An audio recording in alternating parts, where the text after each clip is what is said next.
All right. I'm going to give a couple of minutes while you all are getting in here.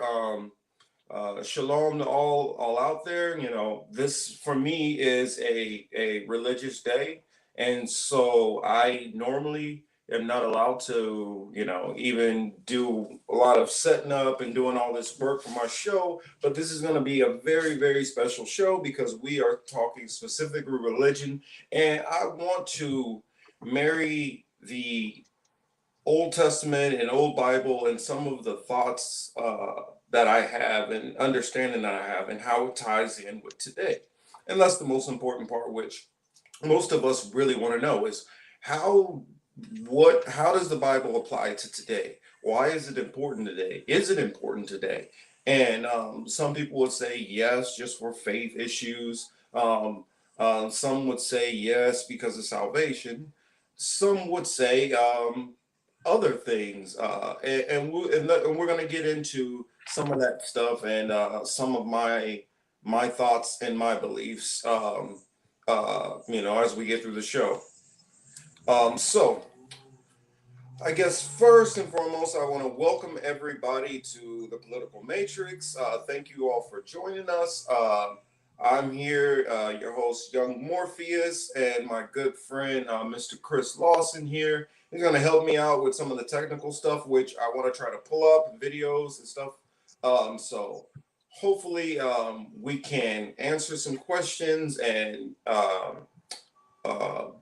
be able to kind of explain some things. I figured I will start off first with kind of, since I guess I wanted to talk about most of this stuff, I'll start off with kind of a personal testimonial to where I am now.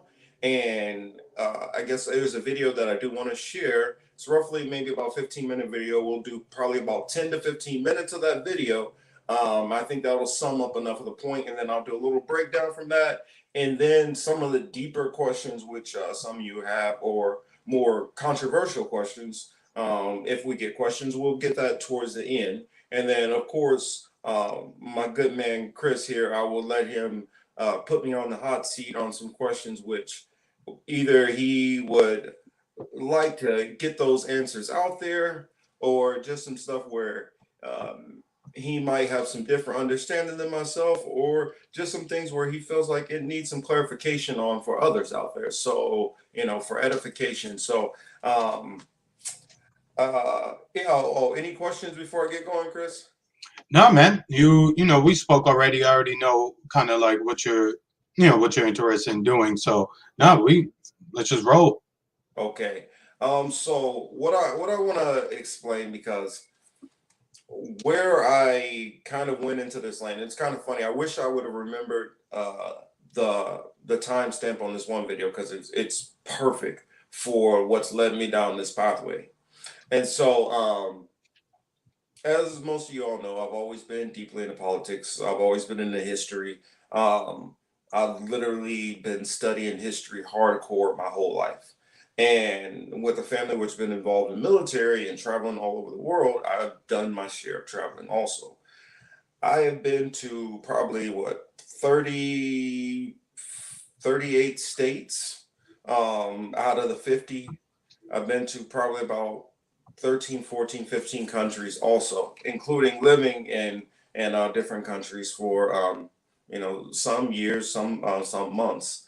And so I felt that that has allowed me to have a different understanding of different people and different places, and see things in different lights, and also observe and learn different information, especially from multiple different sources. Because sometimes if you just hear from your friend the story which happened last weekend, you get one story. But if you have all three or four friends around, then you get a fuller understanding of some of the things. Not saying that that friend was lying or inaccurate, but they may not have focused on certain details, so certain things were left out, and so that information might not have been important to them to mention, but it might be pertinent to you.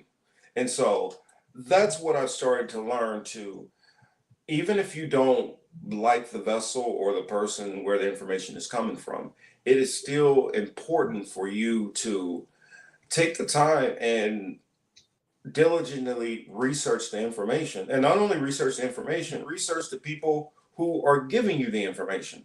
That's what I find a lot of people in the political world, especially, have problems with. They pick and choose which people that they'll automatically say is on a cancel list. I don't listen to anything this person says, everything is garbage. And both sides do it. And what you have to remember is somewhere in there, there's always little grades of truth. And it's up to you to be responsible to figure out, are you going to take the truth from it, or are you going to throw the whole baby out with the bathwater? And I feel many people do that, and it's by design. Um, we talked about it not that long ago, that we were going to do a video about Edward Bernays, or I said I was going to do a video about Edward Bernays and Sigmund Freud. And this behavior, which we're all kind of going through, has to do with Edward Bernays and Sigmund Freud and playing on fears and emotions. And the way the media is acted, it is acted in playing on emotions and fears. The way certain religions have used the book, have used it on preying on emotions and fear, instead of using it for its true intended purpose. I grew up reading the Bible and not realizing that there's a certain story that it's trying to tell. And in most Eurocentric Christianity, it doesn't give you that whole message. It gives you the message of the world is built, Christ comes, and well, the Exodus story, Moses, Ten Commandments. Then they give you Christ, he dies on the cross. There's going to be salvation. There's going to be a little bit of apocalypse, death and destruction. Then everything's going to be perfect and merry. And that's the story which most of us get in Christianity, in which I completely understand why people walk away from the church, in which, in a sense, I kind of did too. I've never walked away from my beliefs. I just kind of realized that I'm not going to find truth within those four walls, any of those four walls.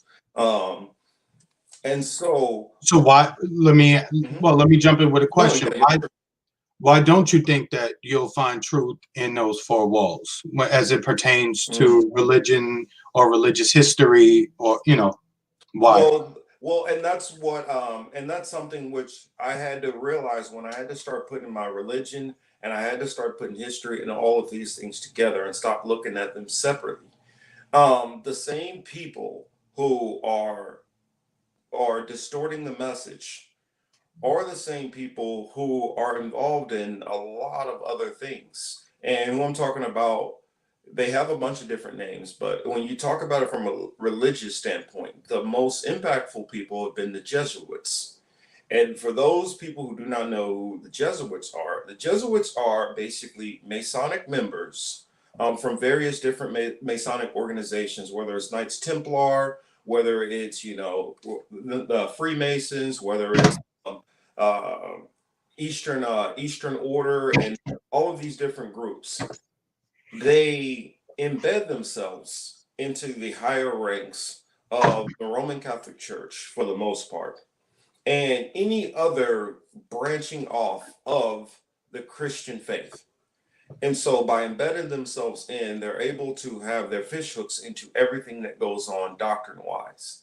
These are the same people which, after the 1611 Bible, which this is the Bible which I use. This is my Bible here with, let's see, where's my camera at, and all my different highlights to all my different chapters, and then I go in depth to different. I have different ways which I decode it all out. But what I've learned is there are certain books which have been taken out of the Bible intentionally to hide certain things. And if you're going to hide certain things, for me, I don't believe you're going to hide fake things. I believe you're going to hide things which are either contrary to your narrative or that you don't feel comfortable with personally. And when you start noticing that, it doesn't matter which faith you call yourself within the Christian faiths. If you're a Catholic, if you're a Protestant, if you're Pentecostal, it really doesn't matter because they all are following an orthodoxy, which is controlled by the Catholic Church and the Jesuits. And so they give you your parameters of what you stay within and what you're allowed to learn. Like I was saying with my Bible, something that I wanted to show. The Catholic Church, this is the same Bible which Catholic Church uses. But what I want to show you is there's a part of the Bible called the Apocrypha. This part was in every 1611 King James Bible. This was taken out of the Bible, and let's show you. There's to the New Testament.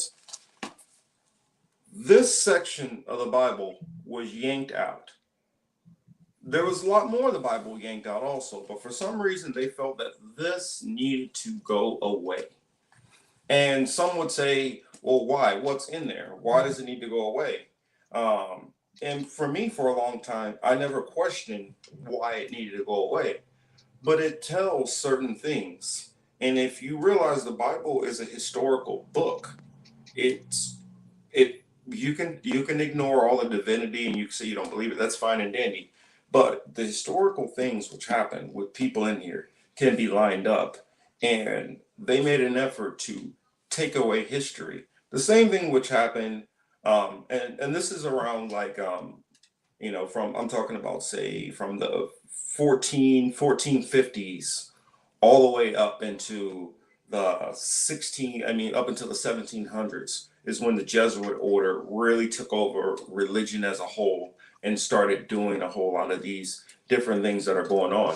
And a lot of people who read the Bible are not familiar with history, so they're not following the timeline of what's going on and when it's happening and what's happening. Oh, and a lot of them also leave off at that last book, Malachi, which a lot of them never actually read, which is very prophetic. But as you get into the Apocrypha, first book of the Apocrypha is a book called Esdras.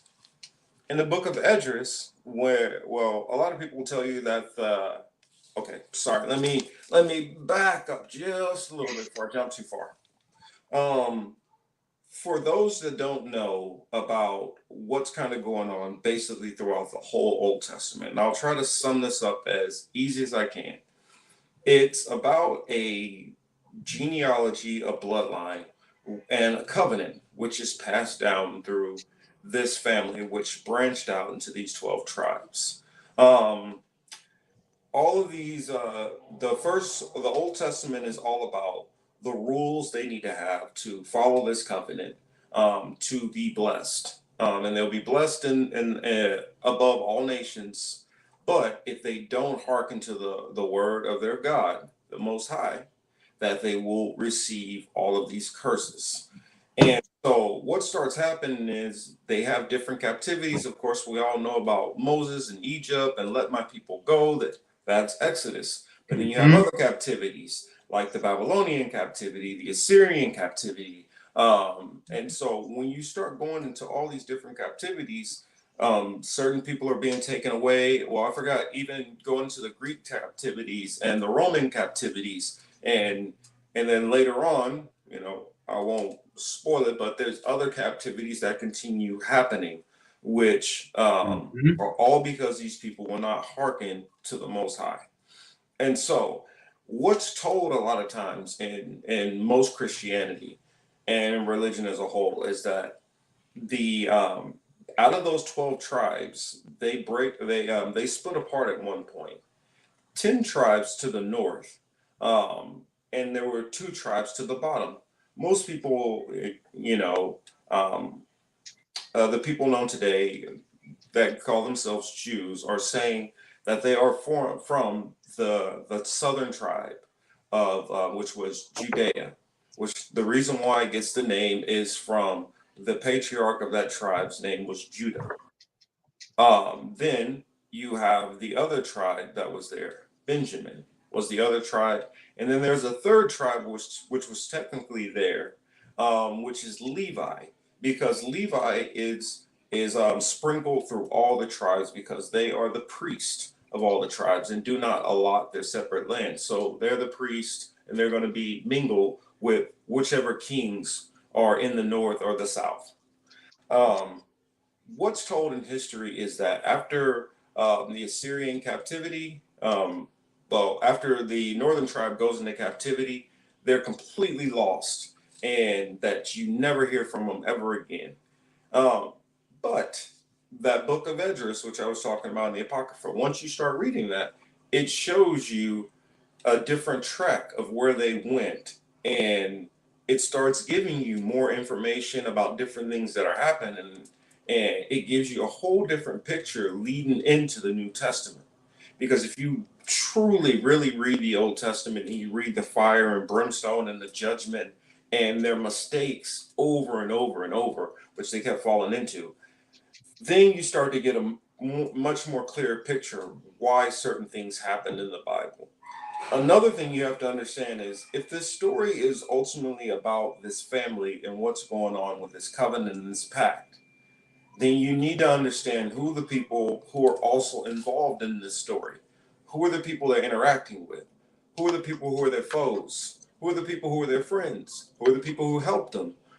And as you start understanding that, you understand that all of us have some part to play in this biblical story.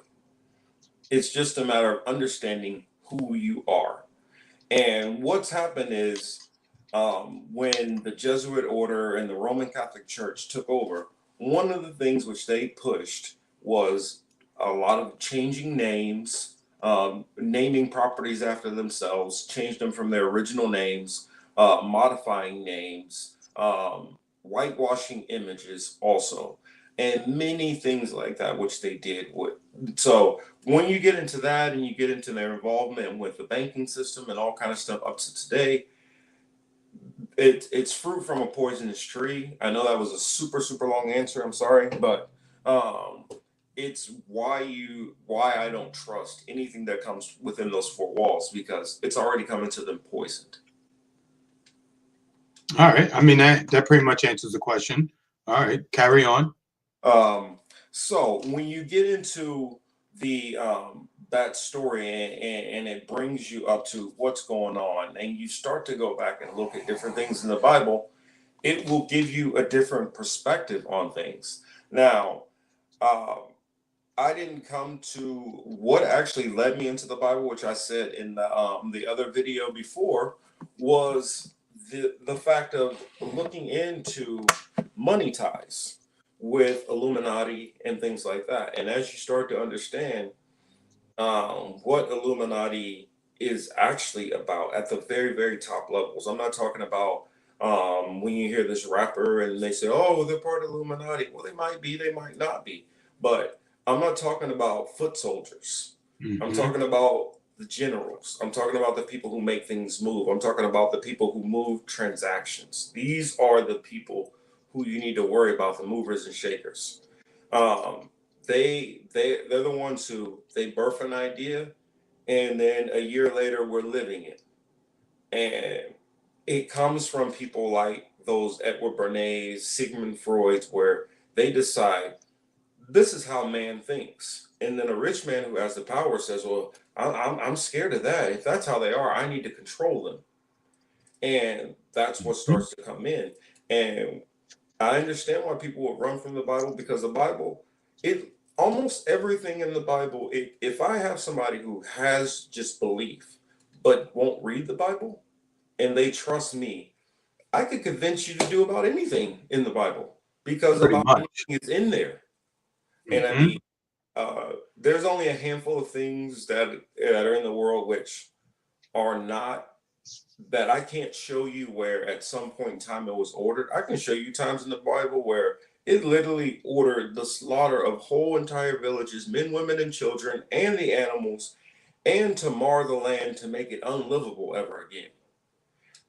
So I could show you about everything in there. I could show you where somebody raped somebody and then snuck themselves out of judgment in certain ways. No, it doesn't mean that they escape ultimate justice. It just means in that scenario, in the book, they escaped it from that king or that province. Hmm. So that's something which people have to differentiate.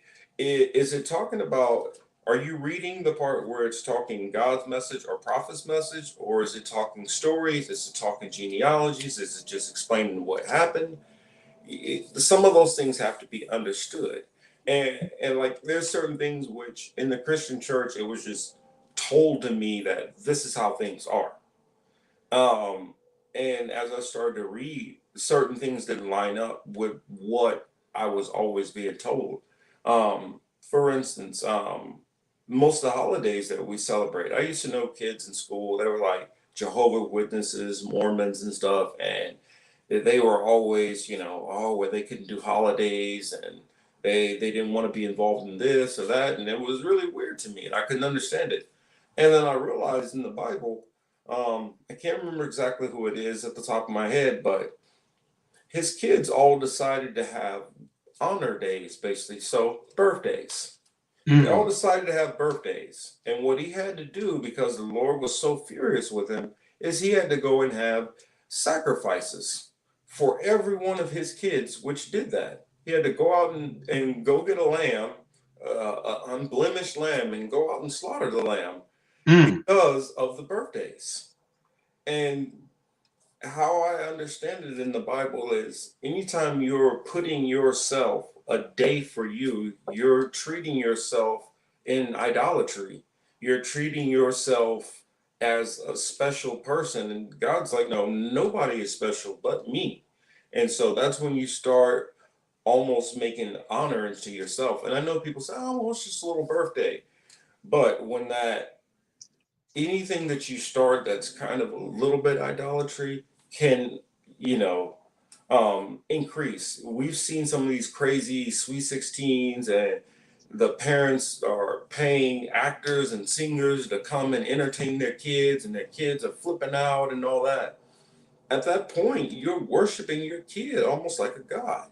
mm, Another thing, which this one was it's kind of funny and interesting, when you start to realize where a lot of our traditions come from.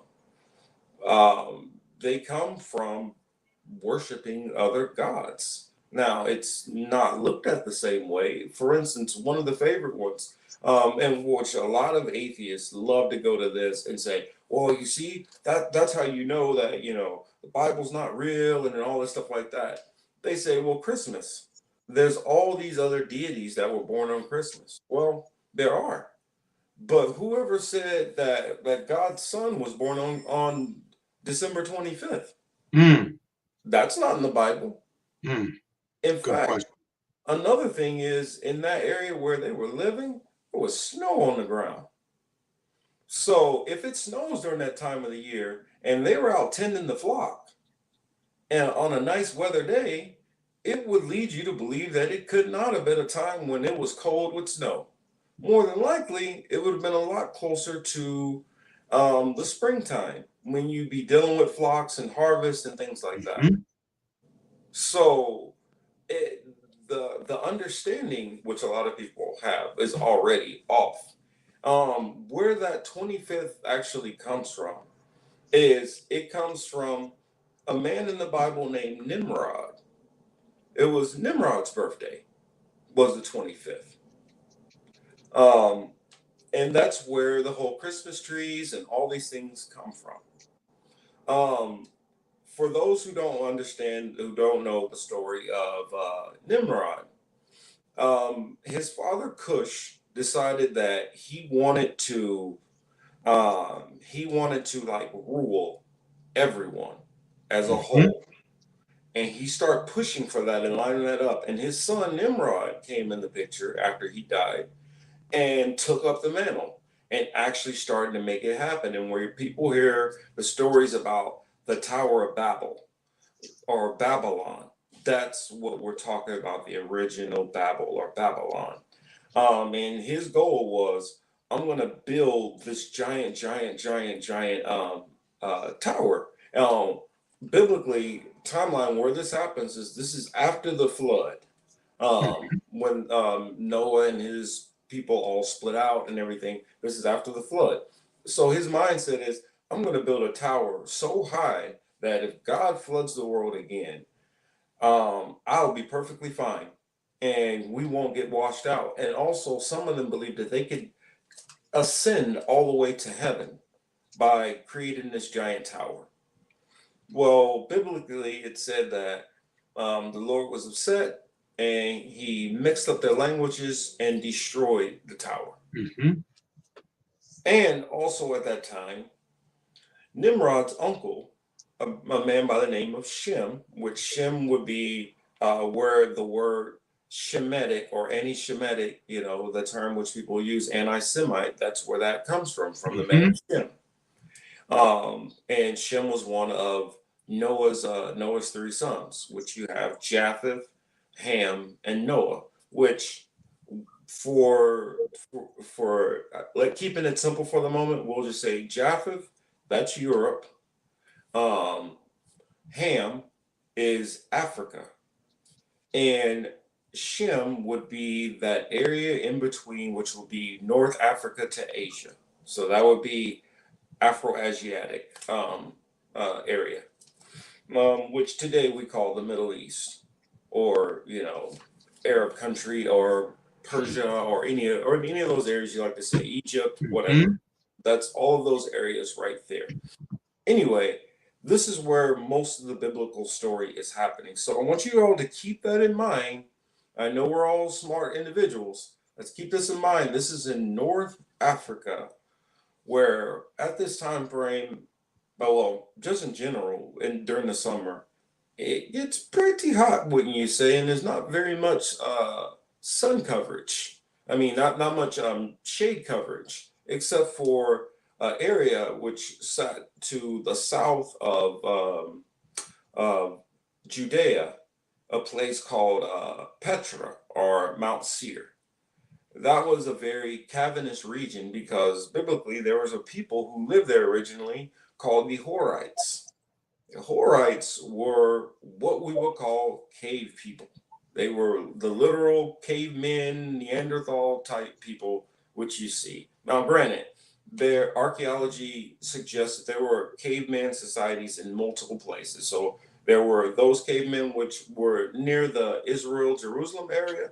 There were also cave people who were right on the other side of the Mediterranean into the parts of Europe where the sons of Japheth would have been. Those people were the actual Neanderthals, and I always screw this up, but I think it's like Denisovan or Denisovan.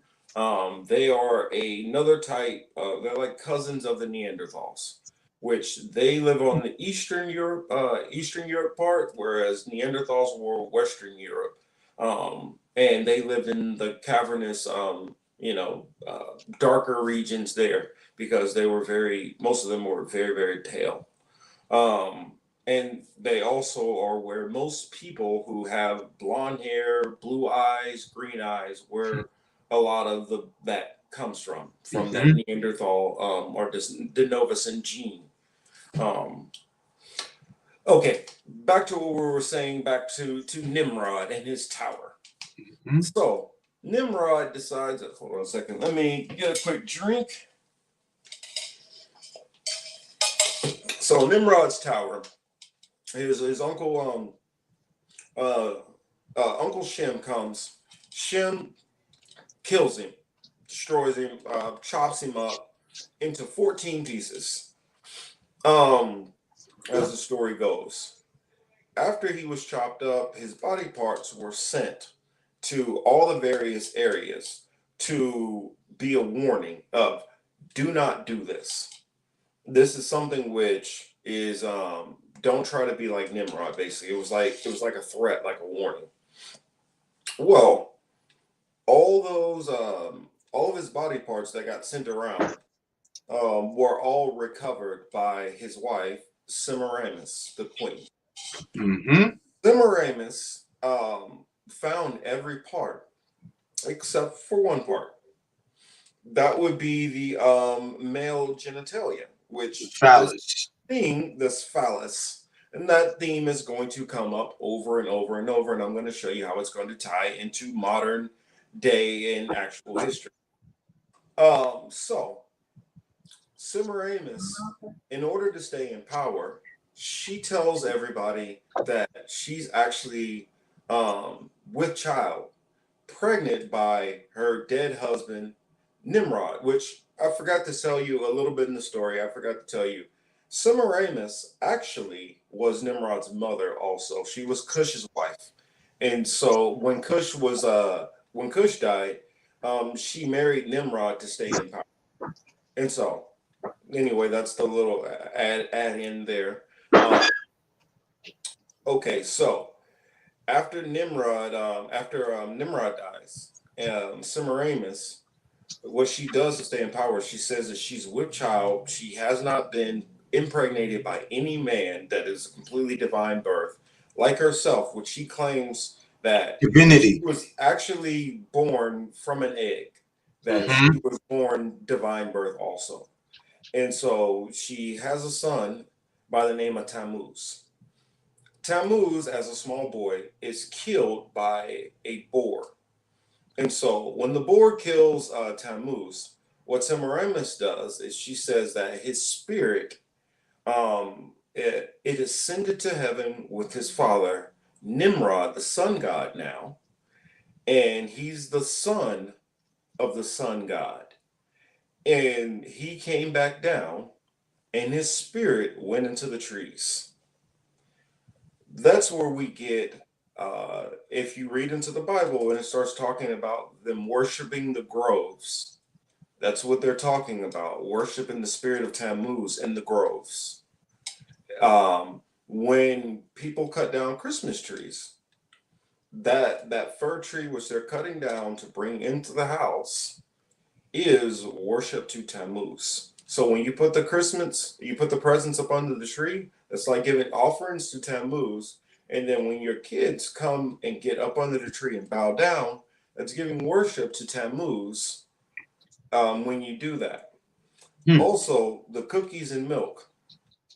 Back in biblical days, for any god, whether it's talking about the Most High or some demonic wicked god, there was always some kind of offering or sacrifice in a sense. And so when you leave out cookies and milk, though it seems harmless, it is a sacrifice to Santa. Change Santa's name around, respelling Santa spells Satan. So you're giving an You offering said it, not me. to Oh, I'll happily say it. And Satan pairs up with his other spirits, which which attack us in different ways. One of the major ones is Mammon, and that is the worship of money. This holiday of Christmas is completely propelled by money, Consumerism. Yep. consumerism. Um, and so that goes into a little bit of where Christmas actually comes from, the decking it with silver. That's giving silver and putting, so when people are putting all their different their little bells and whistles and lights and all that, the light, the sun god. I mean, the son of the sun god. You get what I'm saying? So you're giving worship to that's where people when they're talking about paganism, that's paganism, in its purest form. When you talk about what Halloween was for, Halloween gets pretty dark also, and it's more than just what people think. The pumpkins symbolizes the heads which they used to capitate and used to leave outside of castles as warnings, that the heads that they leave on pikes. That's the reason why you draw little faces on them. You know, there's all kind of things, and I won't even go into Halloween because it's pretty simple to get that one. But Easter is the worship of Semiramis, which we talked about, because she says she's divine and she came down from an egg. That's the reason why kids on Easter are out there doing And Easter eggs. Ishtar. Ishtar. Ishtar. That's another name for Semiramis. And that's what I'm saying. Phonetically, obviously, if you play with it, Ishtar, Easter, it's not that far Ishtar, off. Ostera, all of it, it's the same thing. Hmm. Um, and one of the biggest things in the Bible, which he was always upset about, is the worship of other gods. So That's the reason why my personal faith, I'm not telling anybody else what to do. I'm just explaining my faith and how I understand it and what I believe from what the Bible tells me to do. Now, any of those things is worshiping another God. The thing which I notice in the Bible, which ticks God off the most, is worshiping another God. Another thing which is the Jesuits, a lot of them actually truly or don't believe in God or are opponents of God, knowing opponents of God. They try to be wolves in sheep clothing so that they can try to twist up the message. Because if you go into the early Roman Catholic Church, most people weren't allowed to have a Bible by themselves. You were forced to go to church and you were forced to sit in the pews and listen. You were indoctrinated. And so I get why some people want to push away from religion, definitely, because they indoctrinated the European whites for the most part with it, and then once they started the Crusades and all these things like that, and they started the transatlantic slave trade, they indoctrinated, those new slaves that they got through the Americas and through their satellite outposts throughout Africa, which they were carving up and taking all the spoils from. Um, what a lot of people don't factor in and look at is when you hear all this regal and wealth in the Bible, and you go back in the histories and you start doing some simple math. The people in the Bible days were black people. The people who had all these wealth, these ancient societies, which the conquistadors and all these people took their wealth from, had that kind of wealth. So obviously they weren't these savages just living in some jungles and trees or whatever you all want to think.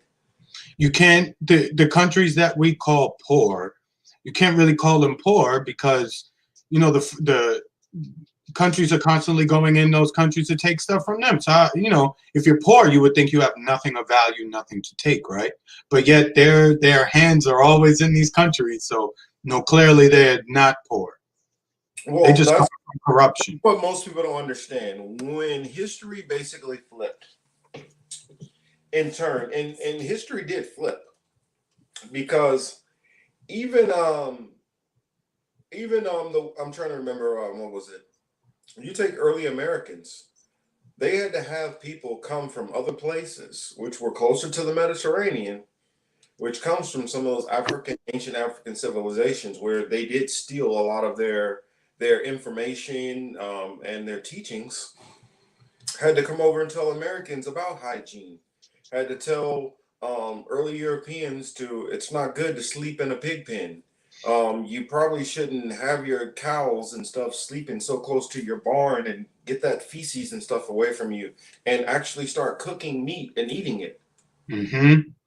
There was a lot that Europeans had to be taught. And I mean, you go back into the history, um, biblically, a lot of people talk about 70 AD. And they skip from 70 AD, like all this other stuff. But I like to talk about what happened about 190 AD to about, if you go 190 AD to about 1450, you have, that's when you had a lot of the Moorish kingdoms throughout Europe, which the time period they call the Dark Ages. And if you look into it, it's not hard to find. You can find out about the Moors when they ruled. I got a couple of notes here. Let me pull this up. Where did I put that? Let's see. And this will just actually, you know what? This is a good video that I'll bring up and I'll go into it. But you know what? Let's try to bring up that video real quick on that testimony that I was talking about. Show that video. Let's see. Hopefully your volume works okay. But I figure yeah, we'll go into that because there's another video that I think would be a good short video to be able to go into and explain that time period I'm talking about from that 193 AD to 1450s. This is going to be a real quick video. Can you hear it, Marcus? It's kind of low. Yeah, I'm already at max. I turned up everything on my computer, everything. It's low still. But I guess what I can, well, let me see. I hope I'm saying your name right. Sherry. Hold on one second. Let's do this. All right. Let me see. I'm going to try to hook up a speaker to it real fast. And to everybody else, I just wanted to let you know. Go ahead, Marcus. Continue. Okay. Yeah. Let's see. Yeah. When you start going into 193 AD, time, you go back and you look at even archaeology from Europe at that time period, and Europe outside of the Roman Empire was pretty savage and uncivilized.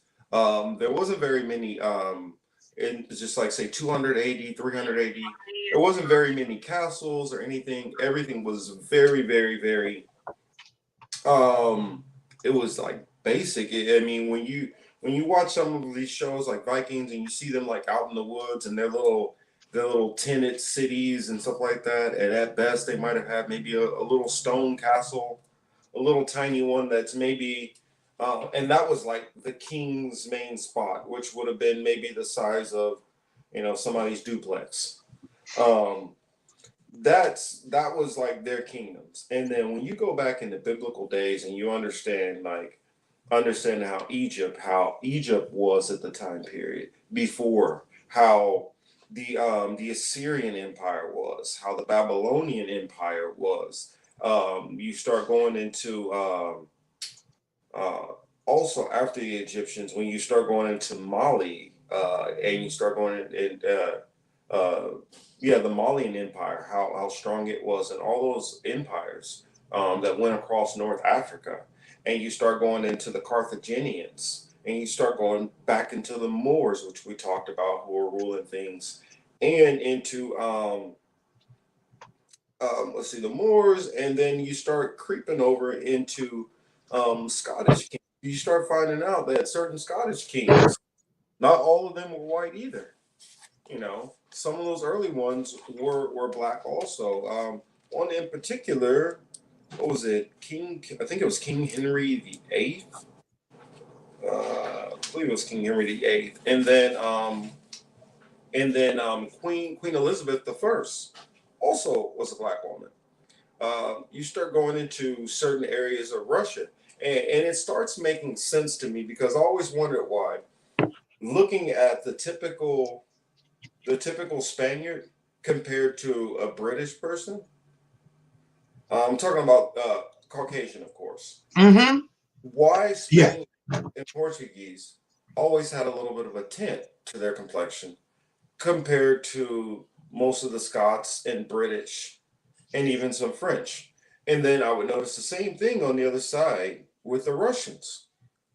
A lot of Russians had a darker hue to their skin, darker hair, darker eye color than the other parts of Europe, i.e., in Germany, Ukraine, and some of those other areas. And I started to wonder why that was, and you start to look back to where the Moors ruled at.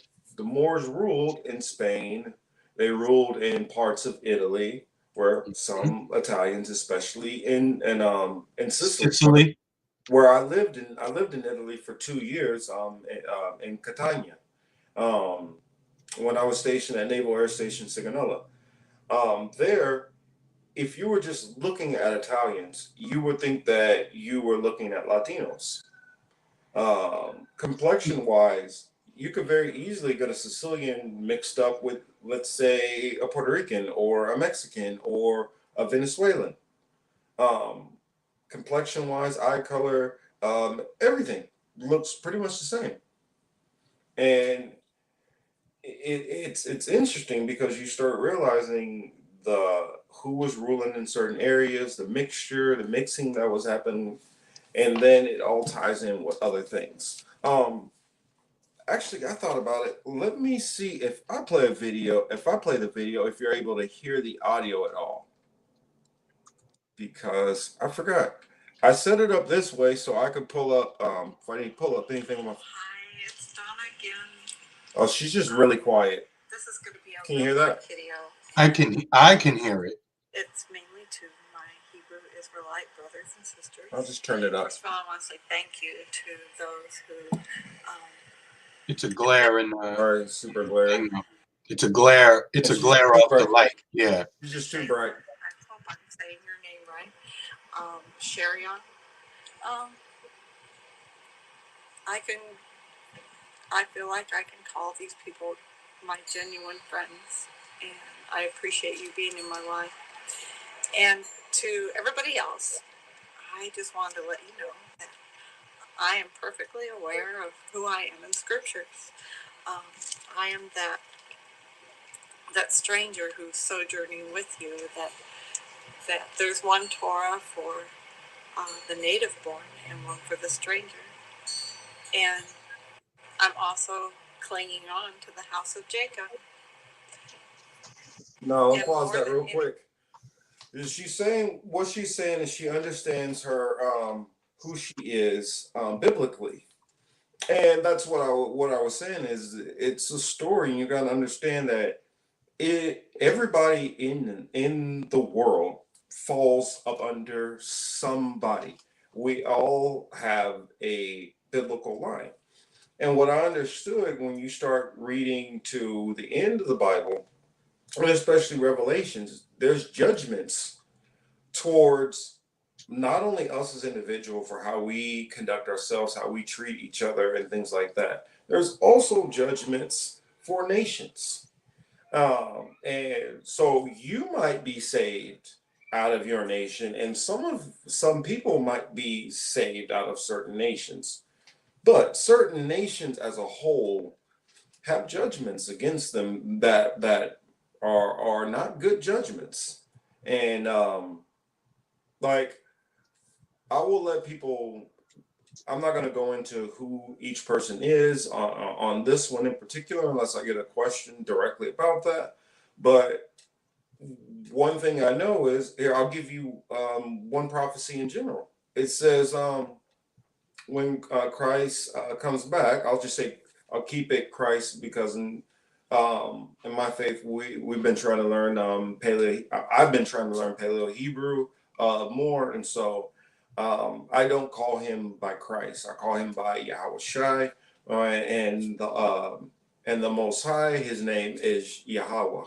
So I I will use God and Christ. Yeah, because there was no J back. There was no letter J during that time. Well, also, if you look into archaeology to the Native Americans and I mean, plenty of areas across the Americas, their language has ancient Hebrew and Phoenicians pre-colonial time. And many of them still uphold those same customs and cultures, including the way they pronounce the name. Now, some pronounce it Yahweh, in which in certain Native American tribes which I've been out to visit, through family and stuff. They used to have a chant when they would say, "Hey Yahweh, Yahweh, Yah, hey Yahweh." They're literally saying Yahweh in their chant. Um, Now, I'm not saying it's exactly the same as Paleo Hebrew, but if you have those little different differentiation of dialects, that's not that big of a deal, but you're still saying the same thing. I listened to another one. I can't remember how exactly they said it, but you'll hear Yahushua, Yahuwah. You'll hear all these different versions of how to say the name. Uh, but anytime you're hearing anything but a J, that's wrong. In fact, most of the Bible, the way they change the names in the New Testament, names like Mark, Luke, John, Matthew, those were not the names. You got to remember, these were Hebrew men. They all had Hebrew names. Instead of Matthew, it would have been Mathaneyu, Matayu, Matthias, something like that. It would not be Matthew. Just like John would have been Johann or Jochab or something like that. Hmm. Jacob is not Jacob. It would be Yaakov. You know, there's all of these names would be very different than the names we perceive them as now. And Hmm. so when you start reading them with that name, with these original names, starts getting a little bit weird hearing them out of the Roman Catholic Church and super pale British people with the different African dialectic names, and we're talking about all the way through the New Testament. Um, so while I've been going into all that, what she was saying is she understands who she is, and what I'm saying is some people are going to understand that through who I am in the Bible. I have a judgment against myself that might not be good, and how the Bible determines who you are is the pedigree of your patrilineage line. So going back to your fathers, that's what you go by. Hmm. So it's I know some people have heard contrary information about it goes to a mother's line. That's nonsense. That's nowhere in the Bible. The only place I've ever heard of something like that is like the Talmud, which the Talmud is very sketchy. I mean, I mean, those it a lot of is a Talmud. religious text, right? Well, what the history of the Talmud is supposed to be uh, oral tradition passed down, and that it was supposed to never be written down. Now, I guess the early people in that time decided that they didn't want any of the information to get lost, so they wrote it down. That's where my issue comes in. I'm not so certain that the information that they wrote down was correct. Also, I don't trust because I don't get how if you're supposed to be a tradition which is based off of the Torah and based off of the Mosaic laws and following Levitical laws, many things that they say in the Talmud go strictly against Mosaic law. For instance, it talks about ways which you can like set people up and ways you can do crimes in other cities as long as you don't know the people there and all kind of weird stuff. Talks about like pedophilia. I mean it's a lot of stuff in there. It talks about um I'm sorry, I don't want to gross anybody out by saying this, but it talks about them circumcising babies and you know um They suck the blood with their mouth. I mean, my mother. yeah, I'll let him say it. It was hard for me to even No, get that. my mom has worked in nursing homes my whole life, and she's worked with the Orthodox for that. We hear that often. So that's not talking trash or denigrating anyone. You're just stating a fact. That's it. I mean, it Mhm. sounds nasty. I mean, it is nasty, but I mean that is someone's belief. So Yeah, that is Money's actually belief, and that comes from the Talmud. hmm. That's what we're saying, that these things contradict what the Bible says, and some people who believe in the Talmud, I've heard them take the Talmud as superseding text over the Bible and the Torah. And for those who don't know, when we say in Torah, what that means, Torah literally just means the first five books of the Bible, the Mosaic books, which that's the first five books of the Bible. Um, of course, that's Genesis, Exodus. Let's see, Deuteronomy. Well, Deuteronomy's later, but Numbers, and I'm forgetting one book in there, but yeah, that's so those first five. I will grab it so that I'm accurate. I don't want to mislead anybody or misspeak. So I will go from the book right here. Let's see. First book, of course, is Genesis. Then Exodus. I'm forgetting what's in between Exodus for some reason. Leviticus. Yeah. Leviticus is the book with majority of the law in it. Numbers has a good amount after that, and then Deuteronomy, which is the last chapter of the Torah. In which some people, even some Christians now, they've been taught, well, only thing you have to do is believe in God, love your And then neighbor as confess. your I mean, it's believe in God, and then love your what is neighbor it? as yourself. Repent at the end before you hit the pearly gates. So Yep. basically, it's like a line at the supermarket. You know, you're just waiting in line till you get to the checkout, which would be the gates. And by that time, you should have repented and everything will be okay and you'll be able to walk through. But that's clearly not what the book says. At least I Yes. don't think so. It's clearly not what it says, especially you look into Revelations and it literally talks about the kingdom. What it says is it says that there are 12 gates, not one gate, for one. And those 12 gates are for the 12 tribes of Israel. And so what I'm understanding is in order for you to walk through those gates, you need to be part of one of those 12. And what I was always taught in church is it's mostly just a spiritual thing. And it is spiritual, don't get me wrong. But the Bible does not go into the detail it does over and over and over about genealogy if it's not important. And how I take it is I take these 80 books, like most churches, they only use 66. I use 80 canonical books. And I do go into actual other texts, actually probably 81 because I don't believe the book of Jasher's in there. And I go into the book of Jasher also. And well, Jasher, Jubilee also too.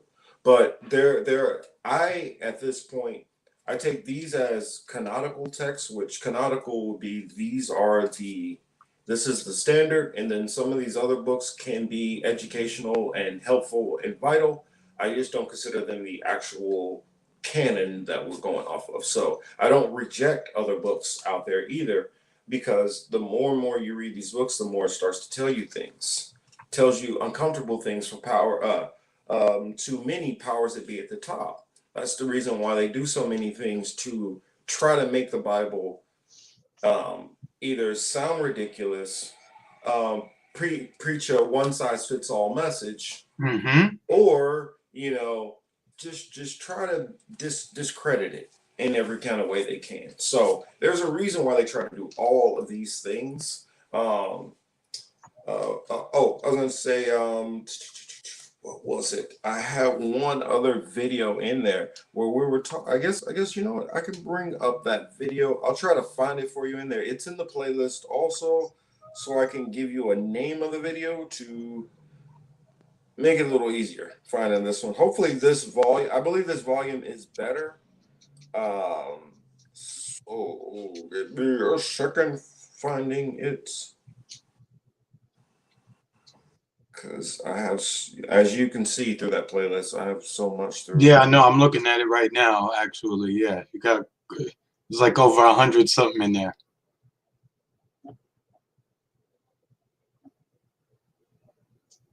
Have in there.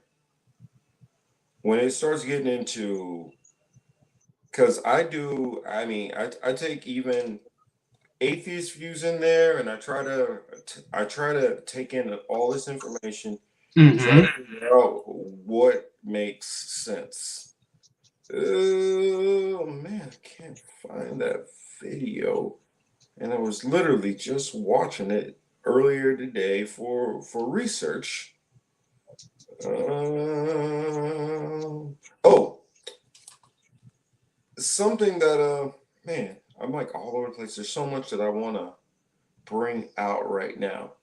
Do you have any questions right now, Chris? No, man. Go ahead, do your thing, man. You know I was you. kind of thinking. Should we? You know what? You see that video that I have in there of Petra, Mount Seir? What does it have a number next to the video for Let's. you? No, it just says Petra, a walk through the rose red city in Jordan. Petra, right? Yes. A walk through the Rose Red City. Now, I'm going to give everybody a little bit of a breakdown on like simplistic because I don't know what everybody's background is and who I guess who how much people know. But basically, for the 12 tribes of Israel, you let's just skip to Isaac and Rebekah. Isaac and Rebekah in the Bible, which are the progenitors of the tribes of Israel, they have 12. Back up. I gotta skip back. Not Isaac. Not Isaac. Not Isaac. Yeah. Oh wait a minute. Yes. I'm sorry. Sorry. It You is good? Isaac and Rebecca are married. And they have and she's pregnant. She has two sons that are in her belly, and as the scripture says, that they are two separate nations of people. Um, Esau, when he comes out, he is red all over and like a hairy garment, and his name Esau literally means wasted away, like lack of pigmentation. Um, Esau, as the two brothers split apart, and then Jacob becomes Israel, and that's the line of the 12 tribes. Esau goes off on his own, and the whole Bible it tracks Esau's story also. Mm-hmm. Esau is Esau goes to this land, which is called Idumea or Edom. And so the term, biblically, you have another group of people called the Edomites. So we have Israelites versus Edomites. And it breaks into more and more people, of course, and to, of course, get much more complicated. But anyway, to keep this simple right now, we have the Israelites are in Israel, and we have the Edomites move into this area Petra. This area of Petra, which they move into, which kind of got named for them, Mount Seir, meaning like red and everything, was a people that lived there before. Like I talked about before, the Horites. These were cave dwelling people. When these people they were basically attacked and slaughtered, and these people, these Edomites, moved into the land of Mount Seir. Mount Seir, if you'll see in this video, thank you for putting it up. Mount Seir is a very cavernous region where the Horites live.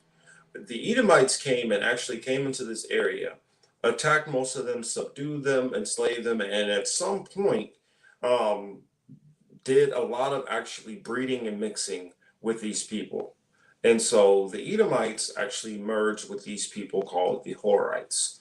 And eventually the Horites no longer became a people. They became extinct after that time period.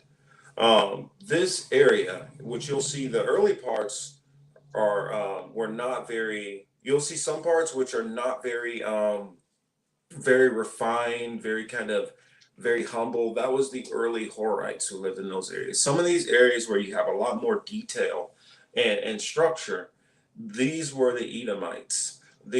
Because they came from societies that were much more advanced. So they understood, masonry work. They understood how to carve and how to design things. They understood how to maintain things and actually hunt and gather in a much more efficient way than their counterparts. They were also understood, wealth and gold and luxury and things like that. So they also started to be more decorative, of course, with their artwork and I'm trying to think, what is it? Not landscaping, architecture.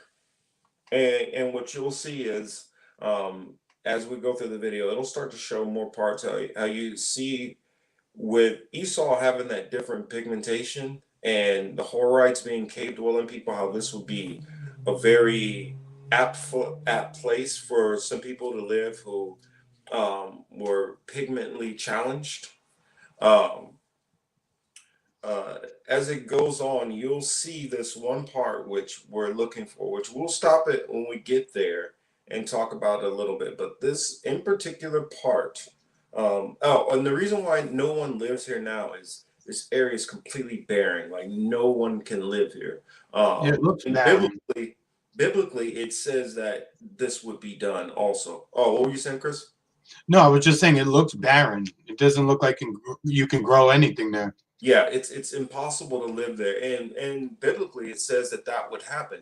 At a certain time period, it was able to like grow stuff near it and stuff like that. But as you can see, how the water and stuff is went down the sides of it, um, and as you can see how it looked like there were almost windows there before, and how it's all impacted. That's from all the flooding that it did, and then over time it's just hardened all that mud and stuff in there that it started to concrete in those windows. And so there Hmm. were little stone, they had etched in the stone, and people were living inside of those little um almost like compartments. There we go, that's the one where, oh, it Hold on, figures Disney commercial had to sneak. right at the image we needed, right at the image I was Disney had waiting to on. sneak their ads in here. Hmm. That's pause it right here. The treasury, the treasury right here. Oh, yeah, make sure you pause this real quick. The treasure right here, if this is not familiar, then I don't know what's wrong with you, because for me it reminds me of a couple places. They don't More look like the specific, they don't look like the place from Star Wars. I mean Transformers.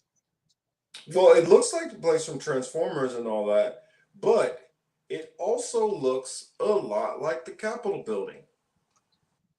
You notice how the columns are? Now, Hmm? if you, I guess if you pull up a window and you look,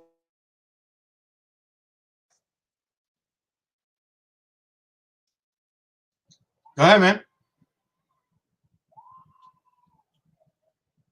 Keep going. Market. in, Oh, yes. okay. No, you have frozen for a little bit. Oh, I guess I must have. Well, it looks like I was buffering for a moment. Okay. But what I want to share,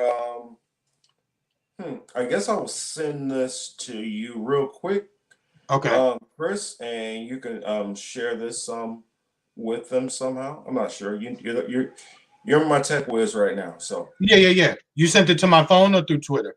to your phone. Okay. This right here, which I just sent, Chris, so we're gonna put up, is an actual image of Mount Seir, and comparing the architecture with Greek architecture, Roman architecture, Spanish architecture, French architecture, German, Russian, Great Britain, and the United States. Now I know some of you can definitely recognize, you know what, that does kind of look like certain buildings in the US. Mm-hmm. And it kind of does remind me a little bit of maybe Rome, but maybe you haven't all seen all of these other images also of these other European nations and how they all echo this same architecture, with the way they design these columns.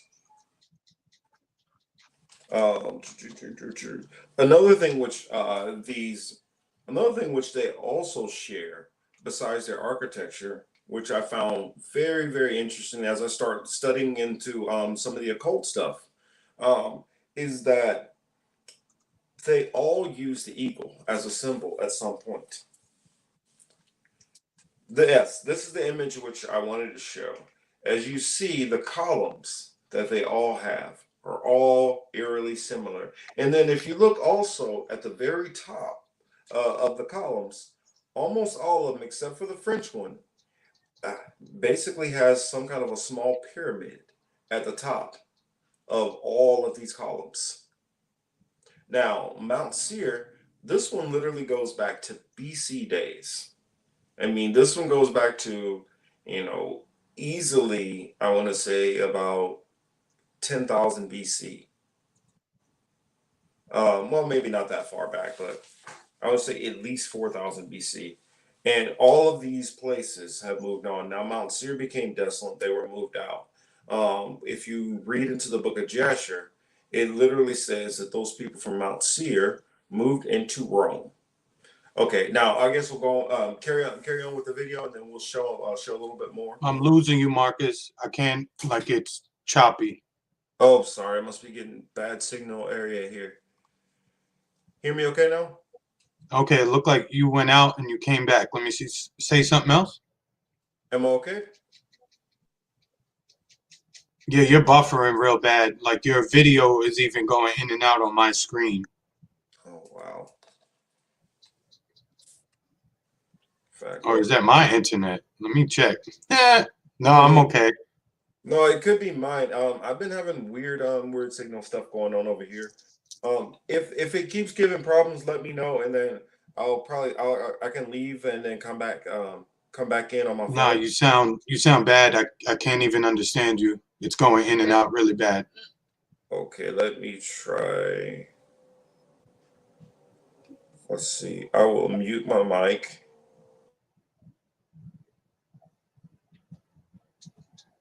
Is that any better? Still, you're still very choppy. All right, hold on. Let me see. Damn technology. Supposed to work with us, not against us. Well, you know how that goes. I just removed the extra one. Yeah, you're coming in and out of the stream.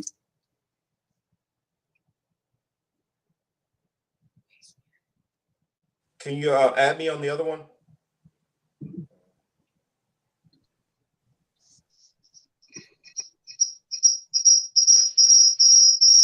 Oh, sorry. All right, that's giving feedback, whatever you did there. Hold on a sec.